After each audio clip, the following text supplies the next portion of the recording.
Assalamualaikum warahmatullahi wabarakatuh. Perkenalkan, nama saya Nur Aida dengan NIM 18038420003. Nah, pada kesempatan kali ini saya akan mempresentasikan hasil pengembangan instrumen tes yang telah saya lakukan.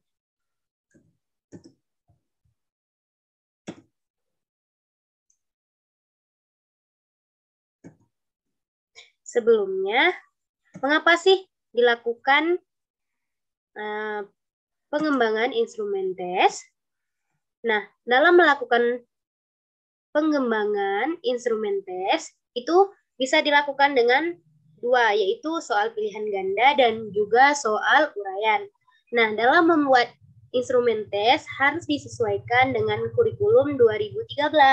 Tidak hanya semata-mata kita membuatnya dari materi yang telah kita pelajari, tetapi harus disesuaikan dengan silabus, RPP, dan juga materi. Nah, ketiga sub materi ini harus sesuai dengan kurikulum 2013. Nah, dengan adanya pengembangan instrumen tes, dapat diketahui bahwa soal yang kita buat ini termasuk baik atau tidak baik.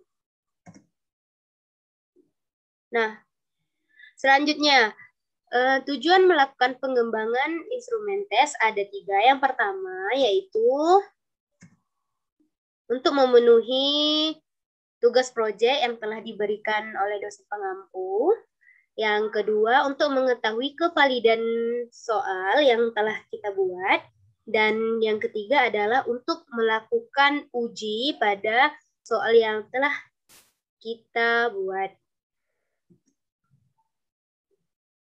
Nah, selanjutnya ada beberapa tahapan dalam melakukan pengembangan instrumen tes. Yang pertama, yaitu membuat kisi-kisi soal. Nah, kisi-kisi soal yang dibuat ini harus disesuaikan dengan silabus, RPP, juga materi yang akan kita buat menjadi soal pilihan ganda dan juga uraian. Nah, untuk membuat kisi-kisi soal, saya membuat 20 soal pilihan ganda dan juga 5 soal uraian.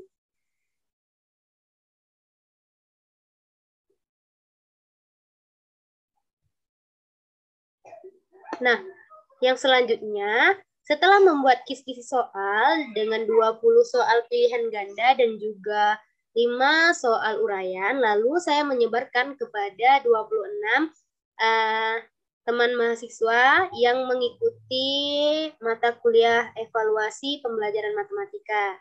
Nah, setelah menyebarkan soal, teman-teman mahasiswa mengerjakan soal tersebut dan saya rekap pengerjaan teman-teman dalam bentuk Excel. Nah, selanjutnya setelah kita merekap hasil pengerjaan mahasiswa, maka dapat dilakukan uji di PDSS. Ada 4 uji. Yang pertama, uji validitas. Yang kedua, rehabilitas. Yang ketiga, tingkat kesukaran soal. Dan yang keempat adalah uji daya beda.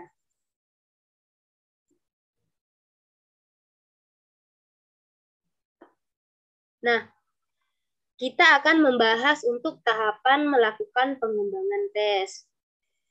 Yang pertama, yaitu kisi-kisi soal. Nah, di sini telah saya lampirkan untuk kisi-kisi soal.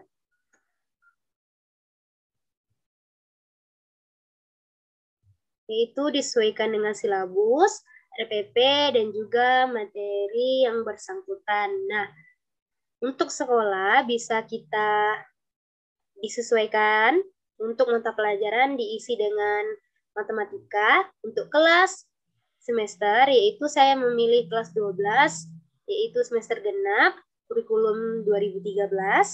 Alokasi waktu itu 2 jam mata pelajaran atau 90 menit. jumlah soal ada 25 soal dengan bentuk soal 20 pilihan ganda dan 5 uraian. Nah, di sini dapat kita lihat bahwa ada kisi-kisi soal di mana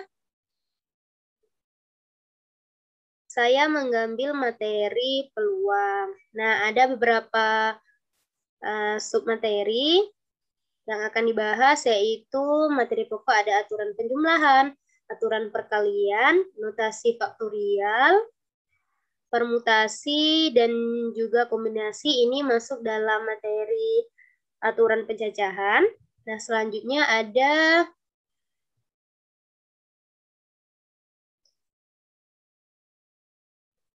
kejadian majemuk. Nah, kejadian majemuk dibagi 3 submateri, yaitu kejadian saling bebas, kejadian ini saling lepas, ini saling bebas, dan selanjutnya kejadian majemuk.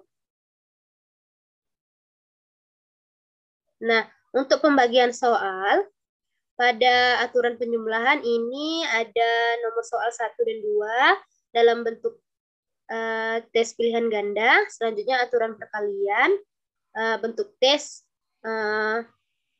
pilihan ganda dan juga uraian. Nah, untuk pilihan ganda pada soal 3, 4, dan 5, sedangkan uraian yaitu soal 21.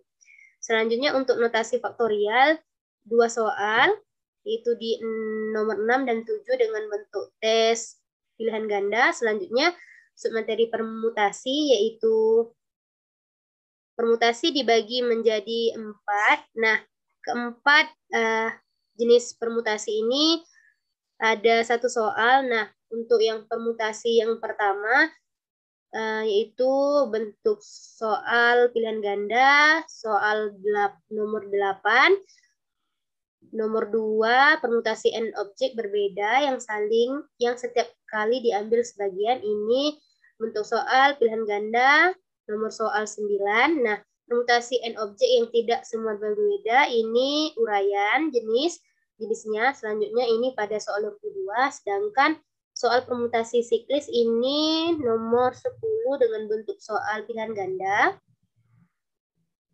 Untuk kombinasi ini ada jenis pilihan ganda dan uraian. Nah, untuk pilihan ganda ada di nomor 11, 12, 13, dan juga uraian nomor 23. Nah, selanjutnya ada kejadian saling lepas, yaitu pilihan ganda nomor 14, 15, dan juga 16.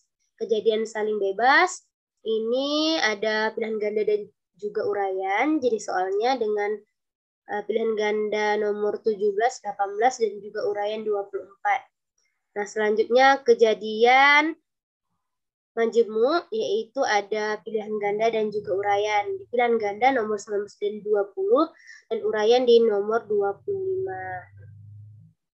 Nah, ini untuk kisi-kisi soal. Nah, di sini adalah soal yang telah saya buat.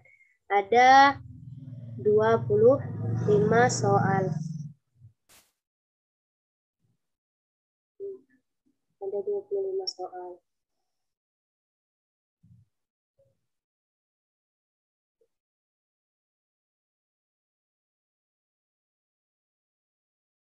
Nah, selanjutnya setelah kita membuat kisi-kisi soal, tahapan selanjutnya adalah menyebarkan soal. Soal ini disebarkan tadi ke 26 mahasiswa yang hasil pengerjaan soalnya saya rekap di Excel. Nah, ini adalah hasil rekapan pengerjaan 26 mahasiswa. Nah, ini nama mahasiswa ada 26.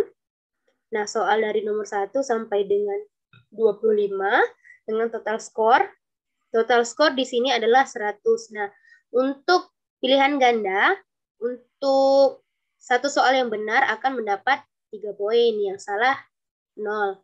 Sedangkan untuk untuk uraian, satu jawaban yang benar mendapat poin 8. Nah, kenapa di sini ada 6, 6, 6, 6, ada 4, ada 0, ada 2. Nah, dalam saat pengerjaan soal uraian, kan ada beberapa langkah sebelum mendapatkan hasil. Nah, apabila mahasiswa mengerjakan setengah atau seperempat, maka akan tetap mendapat nilai. Nah, nilainya akan sesuai dengan hasil pengerjaan mahasiswa tersebut. Nah, ada yang dapat 0, yang tidak mengerjakan sama sekali, ada yang mendapat 6, ada yang mendapat 4.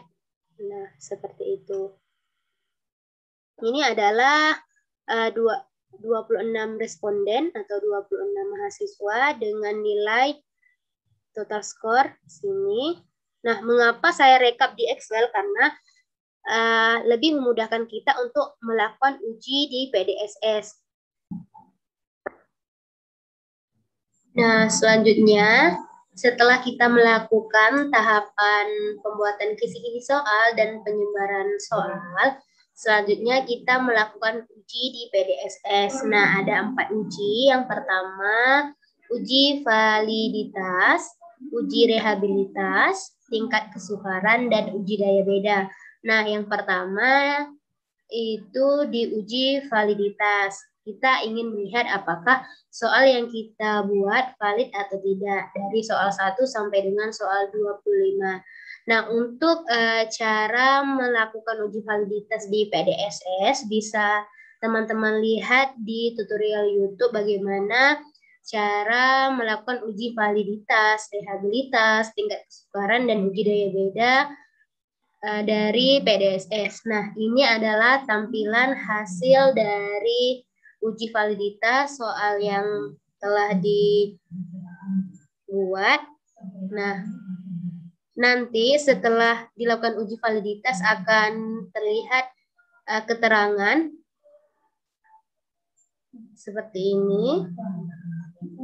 Nah, ada tanda bintang 2. Ini diketahui bahwa untuk person correlation, jika memiliki tanda bintang 2 ini sangat signifikan. Tidak hanya 2, tanda bintang 2, tapi bintang 1. Nah, dari soal 1 sampai 25 terdapat 4 soal valid. Nah, itu di soal nomor 4 dengan bintang 1.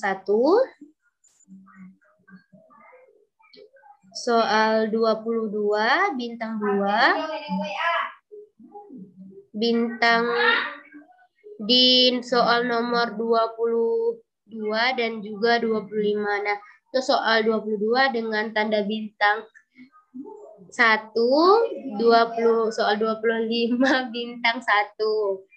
Nah, ini untuk uji validitas. Dapat diketahui bahwa terdapat 4 soal yang valid, yaitu soal 4, soal 20, soal 22, dan soal 25. Nah, selanjutnya uji rehabilitas. Nah, ini adalah hasil uji rehabilitas yang telah dilakukan di PDSS. Nah, untuk uji validitas ini hanya dilakukan untuk soal yang valid, yaitu soal nomor 4, 20, 22, dan 25. Nah, cara untuk mengetahui apakah soal ini reliable atau tidak adalah membandingkan Gutham-Spielhoff coefficient dengan R-table. Nah, apabila Gutham-Spielhoff koefisien lebih besar dari R-table dengan responden 26, maka soal tersebut reliable. Nah, untuk R-table responden 26 ini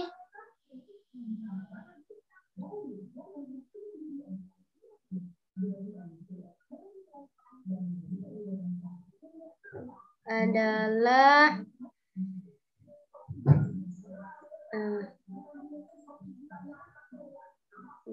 untuk responden dengan 26 responden, R-tabelnya itu adalah 0,3, nah ini 0,388. Nah, untuk Gutham-Spielhoff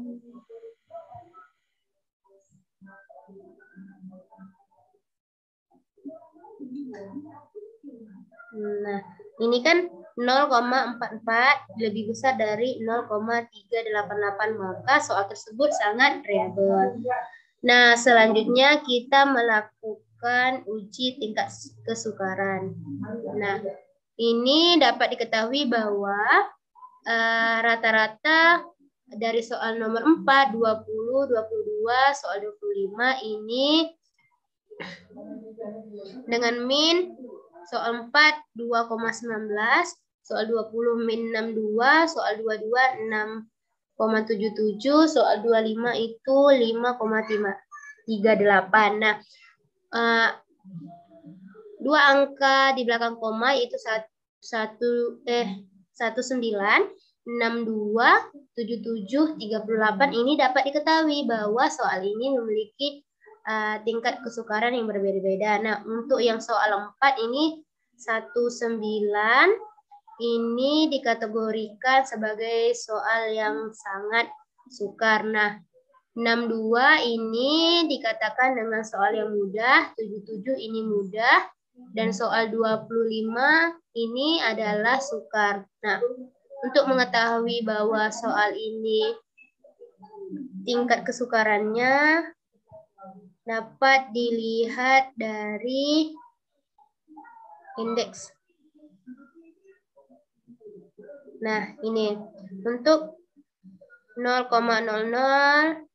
sampai dengan 0,20 ini menunjukkan tes sangat sukar. Nah, untuk soal 2 nomor 4 itu kan 19, maka soal tersebut sangat sukar. Nah, untuk yang nomor 2 itu tes mudah karena soal tersebut lebih besar dari 60, lebih kecil dari 90. Selanjutnya itu soal nomor 22 juga tes mudah dan nomor 25 itu sukar karena nilainya lebih besar dari 20, lebih kecil sama dengan lebih besar dari 20, lebih kecil dari 0,40. Nah, selanjutnya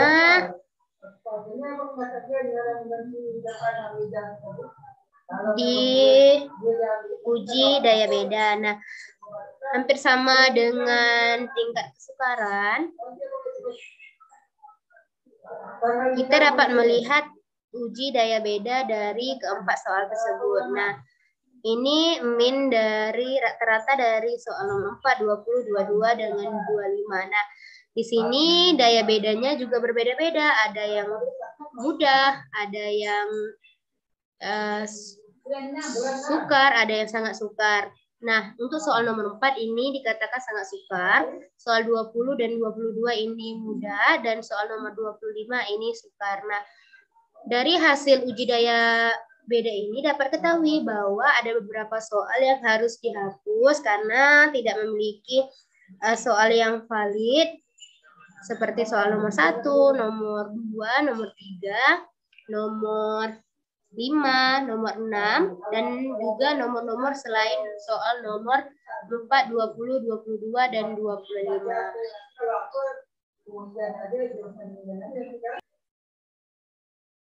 Dari hasil uji tersebut dapat disimpulkan bahwa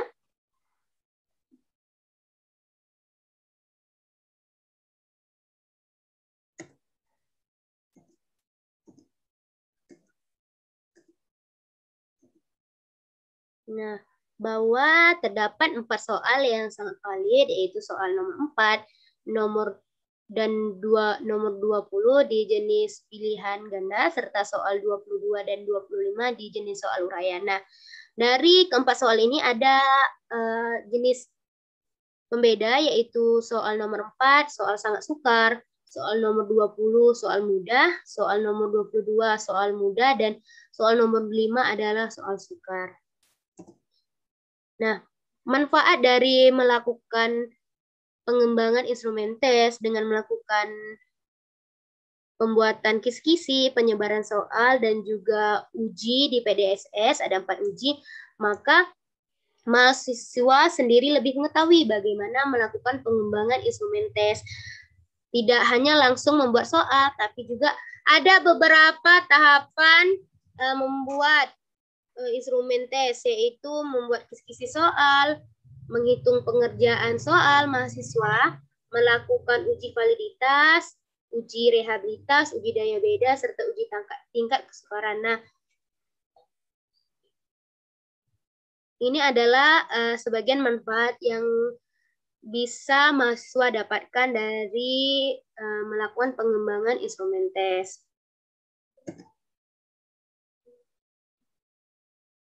Nah, sekian yang dapat saya sampaikan dari hasil pengerjaan pengembangan instrumen tes yang telah saya lakukan. Saya mohon maaf apabila ada salah dan kekurangan. Saya akhiri dengan wassalamualaikum warahmatullahi wabarakatuh.